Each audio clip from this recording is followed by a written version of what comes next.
Here's a really cool exercise that I want you to do that's going to help you out a lot. So you take out a sheet of paper, divide it into two columns, just draw a line down the center. And in the left column, put down my top priorities, and then in the right column, put down what I actually do with my time, like, daily life. So label it top priorities, and then call it real life. I don't know. So your top priorities are going to have maybe 2, 3, 4 things in it. And for most people, you pick what it is for you. For most people, it's going to be a spiritual side. It's going to be finances because you're broke. I don't know. Your time, your family, your kids, whatever your priorities are, just put that down there. And then on the other side, your real life side, audit your day from the time that you wake up to the time that you go to bed. What do you typically do on a typical day? And this list for everybody, it's always much longer. For some people, it's a dozen things. At minimum, it's a dozen. For some people, it's 100 things. But just write everything down. And then what I want you to do is I want you to start drawing lines from everything that's on the real life side to the priority side. Like, go one at a time, look at it. Does this have anything to do with my priorities? And then draw a line to which priority it has something to do with. And then for everything on the real life side that does not meet a priority, this is where you got to start getting real with yourself. If you want to gain freedom of your time and control of your time, and you want time to, you want to have time every day, even if it's just 20 minutes or an hour a day, to put towards building a residual income so that you can become a free human being, then you got to start crossing stuff off of that column of the real life column. Stuff that has nothing to do with your priorities. They could be really good things, but until your priorities are balanced and thriving, in my personal view, if you ever expect to have these priority things in alignment and balancing and thriving, then you haven't earned the right to do these things over here that have nothing to do with your priorities. You haven't earned the right yet, so cross them off, and maybe you can bring some of them back later once your priorities are thriving. So for everybody that I know that's ever done this exercise, there's a lot of things in this column, the real life column, that they can get rid of that have nothing to do with their priorities. They get rid of them one by one, they're gone. Serious people are going to do it. People that are kind of a clown about what they say. Everyone says they want this or that. Everybody's a dreamer, a wisher.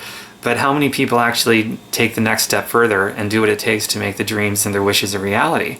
Well, this is a big part of that. This is where it gets real. If you're, just in a clown phase right now, where you don't really mean what you say and what you're dreaming about and what you're wishing about, or if you do mean it, stuff here has got to go. There's only 24 hours in a day.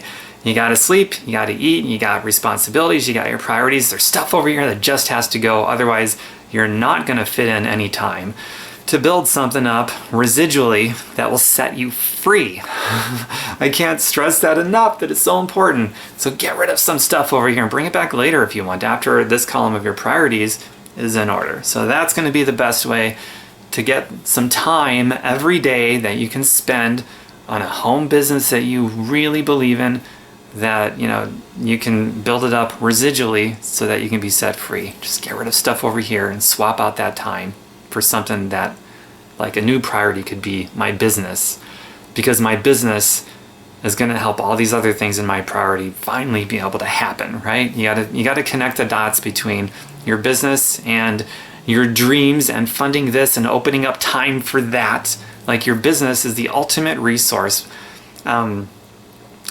Owning a business and becoming a business owner and nurturing that and growing that is the single most intelligent thing anybody can do, because it's going to be the thing that helps everything else happen for you. It's going to be, connect the dots between growing a successful business that builds residual income, to connect the dots from that to all of your priorities being in alignment and thriving, because that's what it is. So put your business in the priority column, okay? Which leads to the next thing that I wanted to tell you about. So when people hear something like, oh, home business opportunity, build a business or whatever, they're thinking, okay, I'm already busy. I don't want something that's going to make me busier than I already am. Well, residual money, because it's leveraged, that is the antidote to being busy. It's not to make you busier than you already are. It's to free up your time so you can take control of your time back. And when you take control of your time, that's your life. Your life is your time. So when you take control of your time back, you're taking control of your life back. That's what anything to do with residual money, leveraged money, That's exactly what it's for. It's the antidote to being so damn busy. You have to get started doing something, even if it's just a few minutes a day. I started with 20 minutes a day, and because it's residual, that's all it took. It built on top of itself. It wasn't 20 minutes and then I try to recreate what I already did that first 20 minutes and so on and so forth. No, I build upon those efforts, and things add up, and then things multiply.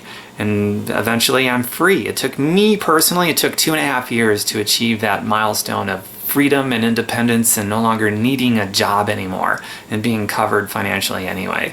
So when you're looking at something with residual income, realize it is the antidote to you being so insanely busy. If you want to break that never-ending circular pattern of going nowhere, working so many hours and working so hard, you have to start doing something in your spare time, or make time up, or just go to bed a few minutes later, wake up a few minutes early every day, or work during your lunch break at work.